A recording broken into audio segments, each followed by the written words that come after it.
2010, d'ailleurs l'UPA l'annonçait en septembre, une reprise est annoncée, elle est amorcée, elle est progressive, mais elle est malgré tout disparate. Donc si on voit des secteurs qui semblent sortis, tels la mécanique, la maçonnerie, hein, un degré moins de le commerce, d'autres secteurs restent encore en situation difficile. Donc dans le BTP, on va citer la menuiserie, la plâtrerie, la plomberie. Dans l'alimentation, la boulangerie. Les chefs d'entreprise retrouvent le moral. Et ils retrouvent le moral avec un carnet de commandes qui se garnit, voire des perspectives d'activité plus fortes, un degré d'utilisation de l'outil de production qui est bien meilleur. D'ores et déjà, on peut tirer deux enseignements de cette crise. Le premier, c'est que le prix, le rapport qualité-prix, est vraiment au centre de toutes les décisions. Que ce soit entre professionnels, ce qu'on appelle le B2B, renégociation de contrat, ou entre un professionnel et un consommateur.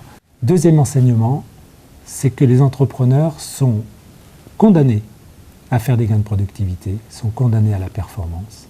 Pour cela, il faut qu'ils fassent preuve de créativité et qu'ils développent les innovations technologiques et commerciales.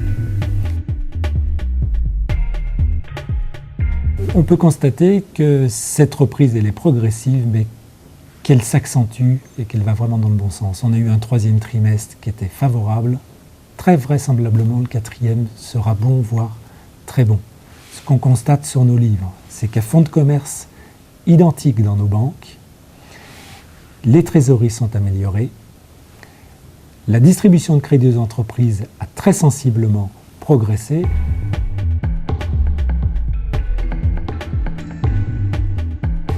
Quelles décisions avons-nous mis en œuvre en interne? La première, c'est d'anticiper la publication des bilans, qui allait afficher des pertes.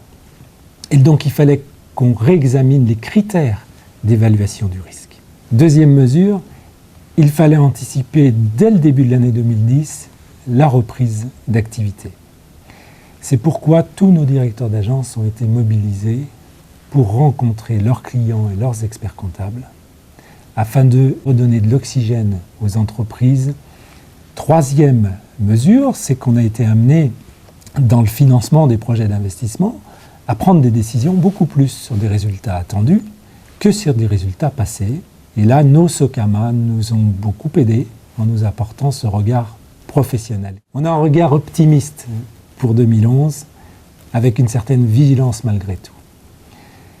Il est de notre devoir, nous, Banque Populaire Régionale, Banque Populaire des Alpes, Banque Populaire Lorraine-Lyonnais, d'accompagner nos clients dans les bons moments, mais aussi dans les moments difficiles.